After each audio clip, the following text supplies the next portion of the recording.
Yeah, Mike Haley will come in. We're going to go with Joey DeCorda, Ned, and Eric Brandstrom will come back in on the back end. Okay. As far as Haley is concerned, I think he's played twice against the Canadians already this year. You obviously like his presence. Well, for sure. I mean, I think the game that we played without him, they took some serious liberties on some of our younger players and skilled players. And I thought, when he came in, he knows his job. And as well, he knows that, he gets a certain allotment of minutes to do his job. Up and down, gives us honest shifts, and sometimes I can double back guys. And he's really good on the bench. So, it's a good addition for us on a back-to-back. I think you had mentioned the first time you met the Canadians that one of the keys for your team was going to be to almost survive the first 6 or 7 minutes, get to the TV timeout, and catch your breath a little bit. Do you anticipate sort of the same thing tonight? Well, for sure. They had 41 shots. I think they outshot Winnipeg 41-20 in their last game. A new coach. They've lost a couple in a row with under them, but they've had a couple days of practice to get into what he wants to do. They're going to have a level of excitement, and I would expect this will probably be their the most energy and the hardest they're going to play probably in the last month here in the first period to try and put us away on a back-to-back. Bruce Garriock, Post Media. Hey, DJ, a couple things for you. Just on Stutzla being named the Rookie of the Month, your thoughts on that? Well, he's done a exceptional job. Not only putting points up and creating stuff offensively and on the power play, but significantly gotten better away from the puck in his own zone. His attention to detail in a very hectic NHL schedule. This isn't your regular schedule where you get more practice time, more rest to come over. It's every other day. It's 3 games in 4 nights. He's learning on the fly, having fun while he's doing it.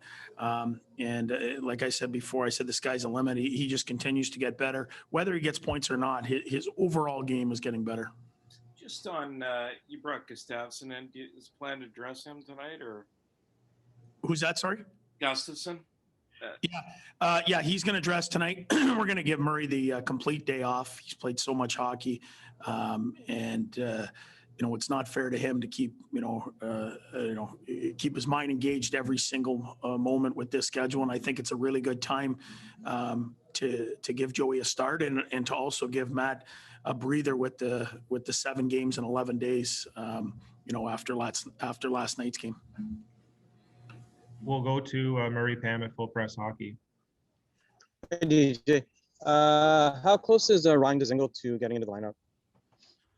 I talked to the coaches. He skated now 3 times really hard. He has not had a practice with the team other than just a quick skate around there, his first day. So we'd like to get him that. But in saying that, it's also not like, coming from the summer into quarantine where you haven't skated. He's played this year. He's in shape. It's almost like having a March break or an All-Star break and then coming back. So we'll think about possibly the next game, and if not, it'll be for sure the one after that. Mark Broussard, Ledois. DJ Pierre confirmed today about Derek Stepan's season being over. How much does that hurt leadership-wise, and do you plan on giving his aid to somebody else? Well, right now we'll stay status quo because we have the 3As we can use. There's other guys in that room that are certainly really that do a day-to-day leadership that myself and Pierre and Mr. Melnick have talked about. But right now we'll stay status quo. Derek was coming into his own. It wasn't fair to him, to the quarantine and no exhibition. And I really thought he was coming into his own. He was doing a nice job with that line, just showing him how hard you have to play away from the puck. And a guy that's played a lot of games, and he did what we brought him in to do. It's just unfortunate injuries happen.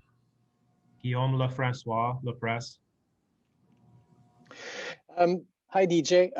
We've seen Tim Stützle and Drake Batterson play with pretty much all of the team's centers, but the 2 of them have always stayed together for quite some time. What is it that you like about them together, why do you keep them together like this throughout thus far?